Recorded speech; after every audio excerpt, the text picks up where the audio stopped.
네, 여러분 안녕하세요.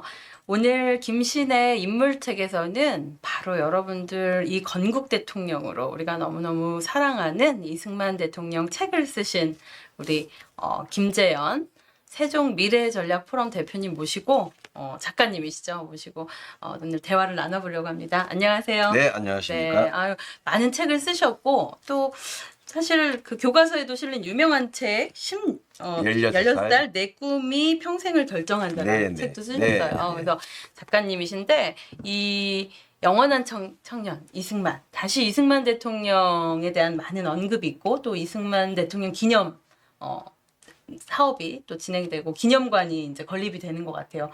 그런 등등등 중요한 소식들과 또 이 책에 대한 얘기도 좀 같이 해주시면 좋겠습니다. 일단 뭐 감사하고 네. 눈물이 납니다. 어떻게 보면 우리 대통령을 대통령이라고 부르지도 못하고 국부임에도 불구하고 국부라고 부르는 순간 심지어는 우리 우파들 중에서도 네. 아주 배관시하는 아주 나쁜 풍조가 거의 50년이 있었어요. 그 역사군요. 예, 제가 나고 자랐던 동네가 부산인데 네. 부산에 가면 이제 유명한 용두산 공원이 있어요. 네. 근데 그 원래 이름은 아시다시피 우남공원이었습니다. 아, 정말요? 네. 그걸 바꾼 거군요. 예, 그걸 지금 부산에서 일부 우리 우파 동지들이 우남공원 회복 운동을 하고 있어요. 원래 우남공원 중요한 역사네요. 네, 네. 예. 그래서 거기에 우남 동상도 있었고요.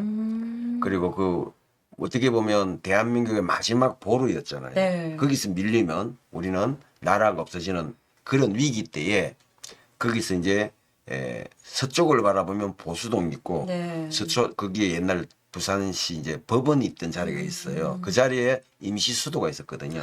그런 역사가 있었네요. 그리고 서쪽을 보면 그렇고 이제 동쪽을 보면 이제 바로 여러분 잘 아시는 요즘 북한 개발이란 말로 유명한 부산항이 보입니다. 부산항. 그리고 남쪽으로 바라보면 자갈치 시장이 보여요. 네, 회가 그, 맛있죠. 그 중요한 그 자리에 있던 공원이 우리 어릴 때는 운암공원 어릴 때는 몰랐어요. 네. 엄마 아빠들이 이거 운암공원이다 그러면 이승만 대통령 운암을 뭐? 모르니까 네, 뭔가 보다. 모르니까. 근데 그게 갑자기 이제 어느 날 보니까 용두산 공원으로 바뀌어 버린 거죠.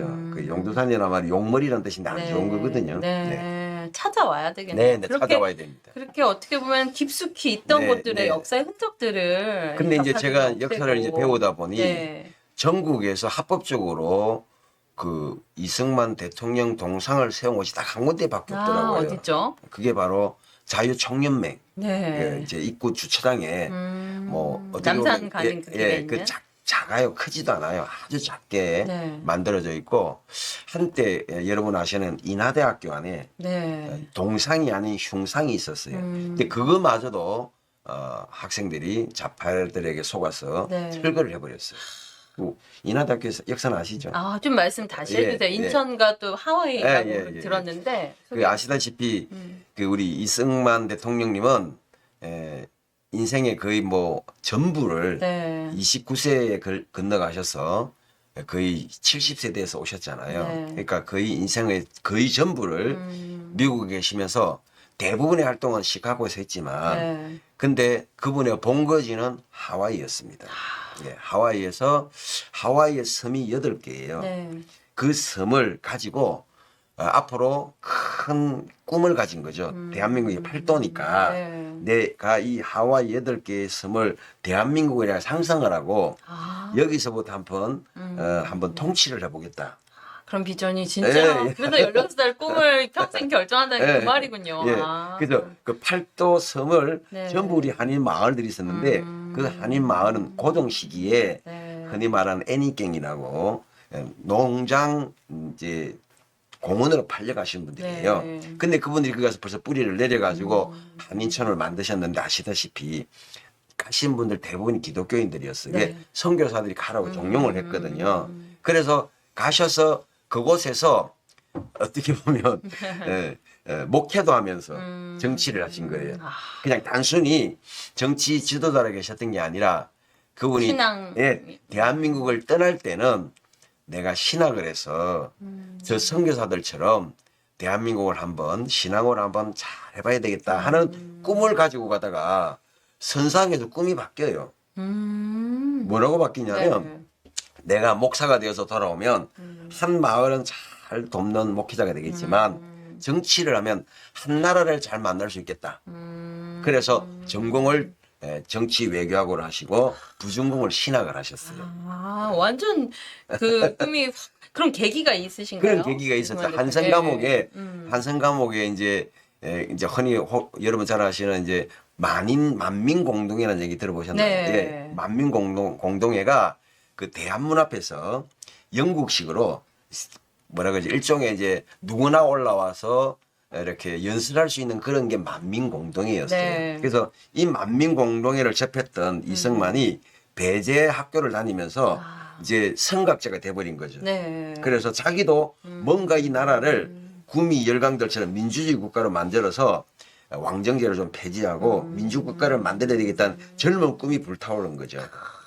그게 우리 지금 대한민국 청년들에게 어. 주는 메시지가 엄청나겠네요. 그래서 대한문에 예. 가서 주 강사가 된 거예요. 아. 요즘 우리 강화문에서 네. 뭐 연단을 만들어 놓으면 뭐 전국에서 강사들이 와서 네. 막 떠들잖아요. 그런 것처럼 그게 이제 대한문에서 시작되었기 때문에 어떻게 보면 대한문은 120년 전부터 네. 이미 그곳은 하나의 정치 광장이었습니다. 그런데 그곳에서 이제 왕하고 이제 이승만 대통령은 양녕대군의 18사신가 그런데 왕족이에요. 네. 근데 서자의 서자기 때문에 빛을 못 보고 과거 시험을 6번을 쳐서 다 떨어집니다. 그래. 와, 링컨 같은 그런 역사가 또 있네요. 이승만 그러니까 대통령도. 실력이 없어 떨어진 게 아니라 음. 그때 그분이 지은 시가 있어요. 아, 그 소개해 주세요. 아시다시피 아현동에 가면 고깃길에 그 아현동 성터가 있잖아요. 네. 거기서 한 성을 내려다보면서 이런 뭐 정확하게 이제 기억은 네, 안 나지만 이런 대략. 시였어요. 내가 시험을 치려고 6번이나 나왔지만 양반 자제들은 뒤로 시험지를 빼돌리고 그때부터 피부가 고관대장들의 그걸 은서재였네요. 거의. 한글로 시를 지은 네. 거예요. 그래서 그 아픔을 그 시를 지은 거예요. 그러니까 뭐 13살 때부터 뭐 뜨끈머리 총각이 될 때까지 과거 시험 봤는데 계속 떨어지는데 실력이 없어서가 아니라 어떻게 보면 전부 이렇게 요즘 말하는 그 뭐 킬러 문항 있잖아요. 킬러 와, 너무 문항을 재밌네요. 그 시대에 그 출제자들이 네. 양반 자제들 미리 주는 거죠. 빼돌리는 거죠. 그걸 다 좌파들하고 뺏기고 똑같네요. 쓸어서 제출하면 이미 짜고 다 맞는 다 집에 맞는. 있고 그러니까 이미 아니까. 실력이 아무 의미가 없으니까 네. 이런 체제는 망한다 판단을 한 거예요. 그래서 포기합니다. 아. 포기하고 친구가 배지학당의 친구가 다니는 친구가 야 이제 동양 학문은 많이 배웠으니 서양 한번 배워봐라 그래서 청강석으로 가요. 너무 재밌네요. 이승만 대통령 스토리가. 청강석으로 앉아서 듣다 보니까 지구는 둥글다. 뭐 모든 만민은 인권이 똑같다. 네. 남녀는 평등하다. 뭐 동양에서 말할 수 없는 유교에서 말할 수 없는 사상들 말하니까 점점 빠져들어서 제일 뒷자리에 앉아 있다가 점점 앞자리로 가서 한 사람을 만납니다. 그게 누구냐면 서재필입니다. 그 만남이 그 서재필 때문에 서재필은 국가 유학생으로 미리 가서 박사학위를 따와요. 원래 의사인데 와. 한국에서 의사를 하는 게 아니라 네. 부학들을 가르치겠다고 이 배작당에서 유일한 한국 선생으로 그럼 거의 이승만 대통령이 약간 스승 같은 격인가요? 스승이죠. 스승이고 네. 멘토였죠. 물론 이제 선교사 아펜젤러나 언더우드나 이런 분들은 네. 말할 수 없는 분들이지만 그러나 이제 민족적 감성이 통하니까 그분하고 만든 게 독립신문입니다. 한성신문입니다. 그랬네요. 예. 서재필 예, 역사 국사에서 한성, 예. 배운 기억이 나네요. 그래서 이런 일들을 하면서 이제 의협심이 불타죠. 왜냐하면 청년 때에 의협심이 불타고 또 어떻게 보면 혁명까지 꿈꾸잖아요. 혁명을 꿈꾼 거예요. 혁명을 꿈꿨는데 이제 만민공정화 점점 발달해서는 일종의 데모스트레이션이 됩니다. 네. 그러니까 쉽게 말하면 왕궁을 향해서 왕정제 폐지하라. 뭐 그리고 우리도 서양식 문물 제도를 도입하라 하니까 너무 눌리니까 왕이 처음에는 이제 그럼 우리도 영국처럼 네. 이원 집정제를 하겠다. 왕정도 있고 의회도 만들겠다. 그렇게 약 중추원제라는 걸 만들기로 해놓고 그걸 없애버려 안 해요. 안 되나? 그리고는 체포령을 내립니다. 이승만 체포령. 어머 다 어. 영웅은 다 그렇게 그러니까 이게 탄생이 되는군요. 그러니까 예. 난세가 영웅을 만든다고. 그래서 결국 종신형을 받고 와. 한성 감옥에 들어가게 됩니다. 종신형 말 그대로 영모를 꿈꿨다는 거죠. 와. 왕을 밀어내려고 했다는 거죠. 그때가 몇 살 때죠? 그때가 이제 한 23살 정도 됩니다. 와. 예. 23세. 종신형을 아, 받았는데 네. 그곳에서 얼마나 억울합니까? 이제 같이 몸이 되면 사람은요 말 그대로 울분밖에 나오지 않습니다. 더더구나 젊은 혈기 가득한데 네. 그런데 그때 배제 학당이 기독교하지만 기독교를 믿지는 않았어요. 근데 그 너무 억울하니까 그 감옥 안에서 하나님을 향하여 이제 따집니다. 네. 선교사들이 가르치던 그 하나님 지금도 있느냐고. 어? 억울하고 너무 속상하고. 억울하고 속상하고 죽기를 각오하고 거기서 막 삐를 쓰는 거예요. 막. 저도 할머니 돌아가셨을 때 하나님한테 막 울었어요. 하나님 계시냐고. 이게 사람이 그런 그때 순간에 이제 그런가 봐요. 우리 기독교적 용어로 말하면 성령 체험을 하고 그다음에 이제 이순신 장군의 표현 난중일기에 나오는 표현으로 하면 신인을 만나요. 신인을 만났다는 표현이 난중일기에 3번 나오거든요. 예. 전쟁 중에. 예, 전쟁 중에 내가 그 이제 쉽게 말하면 한사슴 달 밝은 밤에 술이 홀로 앉아 깊은 시름에 잠겨서 잠이 들면 이분이 잠이 안 올 때는 술을 많이 드셨어요. 그럼 꿈을 꾸는데 보통 산신령이라 그래야 되거든요. 네. 근데 그분이 신인이라 그랬어요. 그러니까 신은 신인데 얼굴을 사람의 모습을 하고 나타 이런 표현을 여러 번 씁니다. 예, 이게 이제 우리가 기독교 용어는 현현이라고 하는 하나님의 현현이라고 하는데 그래서 그분을 통해서 작전 지도를 3번 받았다고 나중에 네. 기록이 돼 있어요. 역사에 그런 얘기 많거든요. 썬다싱도 그런 사람이고요. 근데 아무튼 이승만 대통령 그 안에서 현현하는 신을 네. 만나요. 그게 예수님이라고 이제 본인은 표현했어요. 그때 그 감옥이 환해지면서 두려워하지 마라. 내가 너를 뽑았다. 내가 너와 함께하겠다. 그때 온갖 눈물을 다 흘리면서 네, 사람이 180도로 변해버립니다. 네. 종신형이니까 정말 어떻게 보면 가장 불쌍한 일인데 그때부터 사람이 그날부터 바뀌어버려요. 오. 그래서 감옥에 있는 모든 사람을 전도합니다. 아, 그 북한에서요? 300명을 전도해버렸어요. 완전 그리고- 불타네요. 예. 그리고 이제 선교사들한테 부탁을 해가지고 그 안에다가 신학원을 만들고 도서관을 만듭니다. 아, 진짜 우리나라 신학으로. 최초의 신학원을 만들어요. 그래서 선교사도 가르치고 자기도 가르치고 네. 또 부탁을 해서 선교사들이 도서관도 만들어주고 해서 보내는데 선교사들이 언론을 합니다. 이 두면 젊은이 버린다. 그래서 우리가 그때 마침 후궁 중에 한 분이 이승만을 좋아했어요. 그래서 후궁 중에 한 분이 그래서 목숨만은 건져주자. 그 차라리 추방하자. 그래서 미국으로 추방한 거로 네. 결론이 나고 그 추방할 책임을 가지고 미국으로 보내는 역할은 선교사들 하기로 빼낸 거예요. 완전 살 길이 거기서 됐네요. 거기서 도망가는 거, 그러니까 도망간 거랑 마찬가지인 거예요. 네, 네. 예. 이렇게 구체적인 역사를 그러니까 아우, 그때가 한 네. 29살쯤 되거든요. 네. 얼마나 가슴이 아팠겠습니까? 나라에서 버림받은 예, 느낌이었겠네요. 예. 하다가 이제 처음 기차 간 곳이 그때는 막바로 미국을 안 갔어요. 어디로 가냐면 샌프란시스코 가기 전에 하와이를 꼭 들렀습니다. 중간 기착지. 그래서 하와이가 아주 예. 중요한 그런데 그분에게는 너무 인상이 깊었던 거죠. 마치 우리나라 제주도처럼. 근데 가니까 또 한인들이 있어. 얼마나 환영을 했는지 몰라요. 민족성 네, 좋고 네, 네. 네. 장소도 좋고. 그래서 그분이 거기서 이제 정말 가는 비행기삭 정도, 그때는 비값 배삭이죠. 그 정도만 가지고 가서 하와이 또 주민들의 도움으로 또 미국까지 갈 수 있는 걸 얻어서 거기도 기차를 타고 워싱턴까지 가는 그 긴 역사 속에 이분이 결심을 합니다. 내가 한 신학을 해서 네. 목사가 되면 한 마을을 다스리겠지만 아까 그 말씀이 예, 나온 건. 한 나라를 다스리기 위해서 나도 정치를 배워야 되겠다. 진짜 선진 정치를 배워야 되겠다 하고 정치학을 공부했는데 아시다시피 프린스턴하고 하버드에서 4년 만에 석사 박사를 다 따버려요. 왜? 아, 천재네. 배제대를 학사로 인정해 준 거예요. 감사하네요. 배제학교를 충분히 학사학위 정도가 된다. 그래서 석사 석박을 4년 네, 안에. 4년 만에 끝내는데 그거 가지고 시비 거는 좌파들이 있어서 그런 게 어디 있느냐. 아니다. 일단 이승만은 이 한성 감옥 직전까지 배지대학을 다니면서 영어를 깨쳤어요. 영어를 선교사들 잘하셨군요. 때문에. 근데 뭐 우리가 발음 들어보면 알지만 잘하진 않는데 그렇죠. 그 당시로서는 의사소통만 돼도 대단한 거죠. 거였잖아요. 그러니까 학습하는데 지장이 없을 거예요. 또 아시다 한성 감옥이 6년의 세월에 얼마나 많은 독서를 했겠습니까? 네. 독서가 바꾸거든요. 또 원서는 또 얼마나 많이 받겠습니까?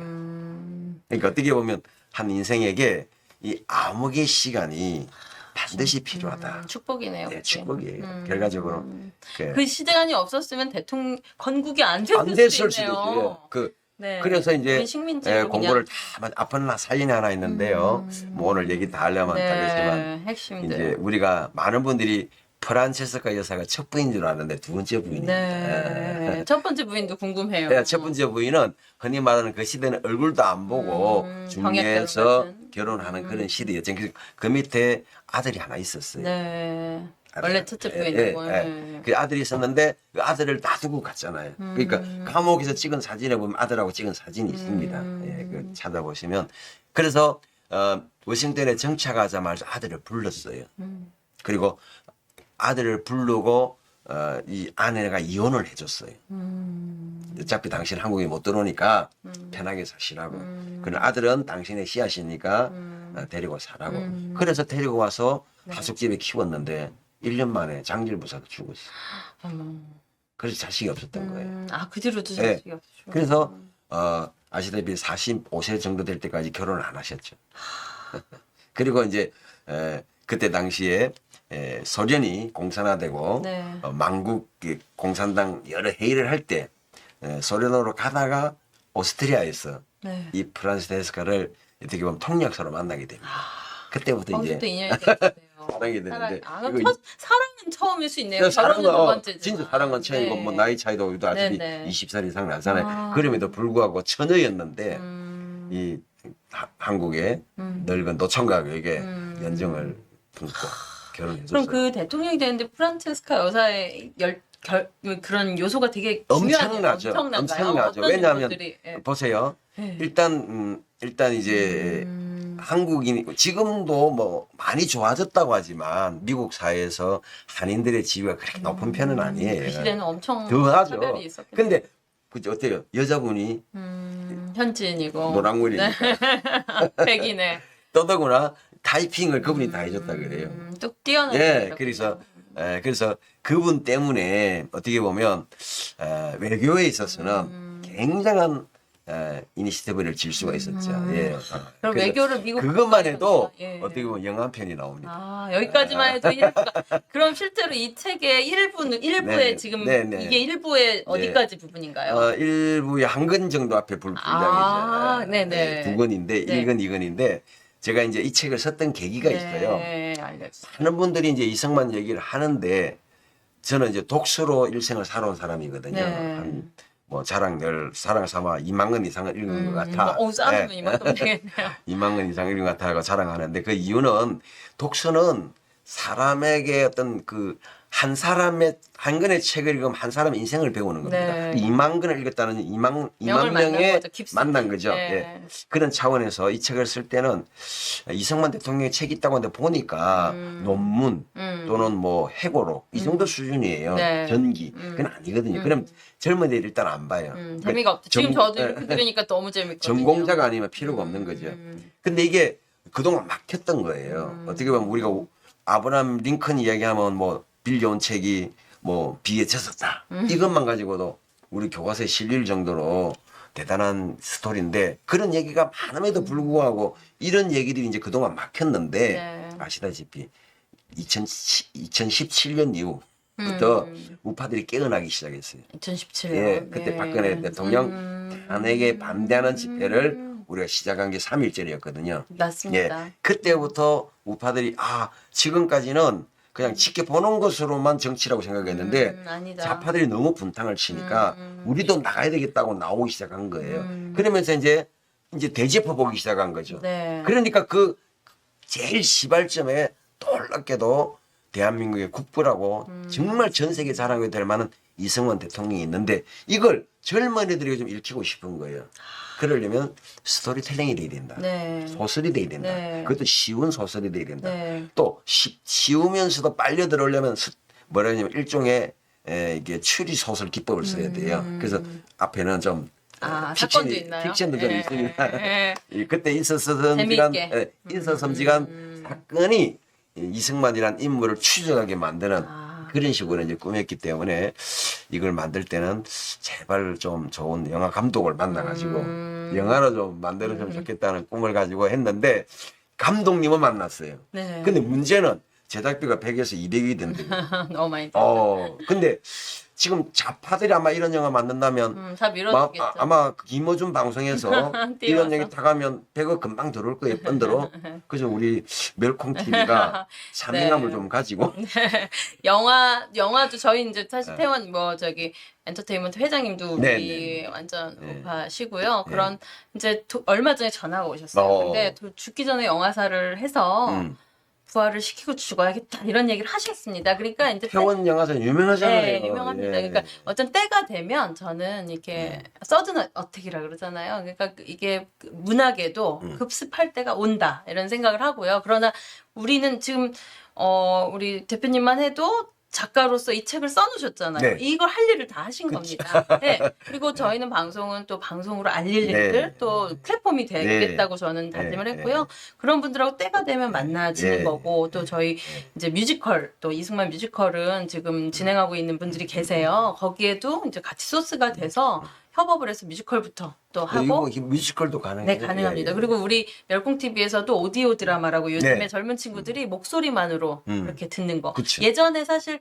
그 김어준이 했던 그 팟빵 그것도 목소리만으로 뜬 거거든요. 왜냐면 그때 걔네들이 그 MB 막 팟캐스트. 죽이려고 예. 팟캐스트를 통해서 이 회사에서 애들이 이어폰 끼고 젊은 친구들이 그걸 듣기 시작하고 웃으면서 이게 문화가 전파됐던 것도 있습니다. 그래서 좋습니다. 저희가 재밌게 드라마를 만들어서 그런 것들을 할 수 있는 것들 하나씩 해보도록 하겠습니다. 자, 이제 하와이 얘기가 네, 나왔으니까 네. 이제 마지막 네, 네, 말씀을 네. 드릴 건데 이제 아까 인하대학교 하다가 얘기 네. 빠졌어요. 그 인하대가 아시다시피 네. 인천과 하와이의 네. 합한 말이에요. 네. 이승만 대통령이 이제 한국에 오셔가지고 이제 거기에 마을 첫째 숯공장을 만드셨어요. 그러니까 그분이 단순히 정치학자나 뭐 정치학 박사가 아니라 네. 경제 박사예요. 그래서 한인들의 삶을 보니 어떻게 보면 많이 와서 살긴 하지만 네. 실제 공부가 안 돼 있어 학교를 세웁니다.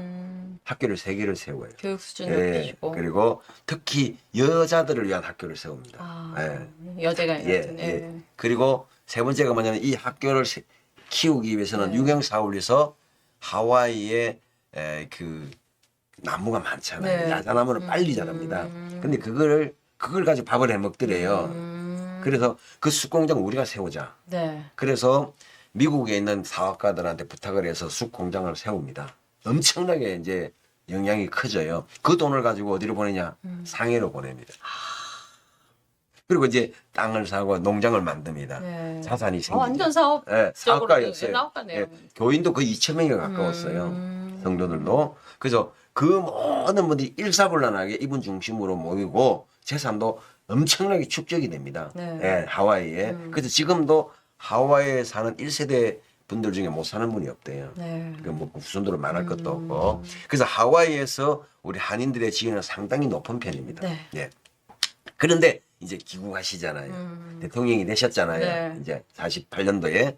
그러니까 이제 하와이 주민들이 이 재산이 자기 게 아니단 말이에요. 공동의 재산이었단 말이에요. 그래서 이승만 대통령이 물어보면 박사님 어떻게 할 거라고 그러니까 알아서 하십시오. 네. 그럼 우리가 이거 팔아서 대통령에게 드릴 테니 대통령님이 알아서 하십시오. 그래가지고 인하대학을 세운 거예요. 하와이 재산을 팔아가지고. 뭐 그렇게 중요하게 세운 학교인데 그렇죠. 지금 근데 인하대가 좌파가 많다고 그게 그런 이제 것까지 나오고 그 중간에 이제 이승만 대통령이 돌아가시고 박정희가 정권을 잡으면서 그것이 이제 대한항공 한진 해운 쪽에 이제 쉽게 말하면 이 사건이 넘어갑니다. 왜 그분들이 그래도 나름대로는 뭐 우국지사들이니까 맡겼는데 이게 지금 우리가 고려될 연세대가 다 이사가 바뀌어서 네. 그래 된 것처럼 이제 언젠가는 또 인하대도 찾아봐야죠. 네. 그렇게 역사를 알아야 되는군요. 모든 게 지금 현존하는 모든 대학, 현존하는 모든 것들이 일단 건국 대통령부터 시작된 것이라는 걸 다시 이제 그렇죠. 청년들이 좀 다시 아는 계기가 됐으면 좋겠고요. 많이 이제 목사님 이 작가님 책 나온 뒤로 또 많은 웹툰도 나오고 윤서인 작가도 또 이제 이승만 대통령에 대해서도 웹툰을 만들고 이제 여러 가지 문화가 또 생긴 것 같아요. 그래서 너무 좋고. 네. 마지막으로 이제 이승만 대통령 영원한 청년이라고 말씀하셨는데 정말 우리 세대 청년들에게 이승만 대통령 정신을 좀 확실하게 말씀해 주실 수 있는 게 있으면 좀 말씀해 주시면 예, 좋겠습니다. 그분이 하와이에서 마지막 돌아가실 때 유언으로 남긴 말이 있어요. 네. 예, 예수님께서 우리에게 자유를 주시려고 우리에게 자유를 주셨으니 다시는 종의 멍에를 매지 말라고. 네. 그 종의 멍에를 왜 매느냐? 자파적 사고를 가지면 반드시 종의 멍에를 맵니다. 왜? 그쵸. 먹이를 주는 거. 쉽게 말하면 급식을 주고 배급을 주고 공동 빼앗고. 소유하고 공동 분배하자. 이게 종의 멍에를 매로 들어가는 거예요. 우리는 개개인의 능력과 인성을 잘 키워서 내가 10명의 몫을 100명의 몫을 하는 사람으로 크자는 거거든요. 우파 완전 예, 우파 마인드네요. 진짜. 그래서 네. 나눠주는 사람이 돼야 되는 거죠. 네, 그런- 노블리스 오블리스 예, 되고요. 바로 네. 그렇게 되기를 처음부터 강조했던 분이고 또 그걸 미국에서 봤잖아요. 기독교 정신으로 건국했고 기독교 정신으로 시혜를 베풀고 세금은 많지만 얼마나 많은 노블리스 오블리주를 실천한 네. 나라입니까? 그런 우리가 문화를 이 영원한 청년 이승만으로 배워야 네. 내가 잘 되고 자꾸만 국가로부터 뭐 배급을 받기를 도움을 받기를 바라는 사람이 되지 말고 네. 예, 우리는 그런 거 아예 없잖아요. 네, 네. 우리는 더 도움을 주고 시장 예, 진짜 시장 경제죠. 우리는. 네, 그렇죠. 네, 네, 자유시장 경제 안에 네. 자유 그리고 법치주의 이 자유민주주의를 우리 대한민국에다가 갖다 주신 이 이승만 대통령을 다시 2024년에 우리가 네. 23년에 우리가 기억하는 계기가 됐으면 네, 좋겠습니다. 다음에는 제가 네. 이분의 정치적인 역량에 대해서 한번 네. 소개할 수 있는 또 어떻게 그렇게 네. 70노고를 이끌고 네. 그 당시에 대한민국의 당이 300개가 넘었어요. 네. 그 얘기도 해방 전국에 네. 그 그 얘기도 300개 당을 이겨서 궁금하시니까. 대통령이 된 얘기만 들어도 네. 나도 정치해야 되겠다 꿈이 생깁니다. 진짜 그 얘기도 저희가 2부로 네. 이어서 또 하도록 하겠습니다. 김재현 작가님 나와주셔서 감사합니다. 감사합니다. 감사합니다.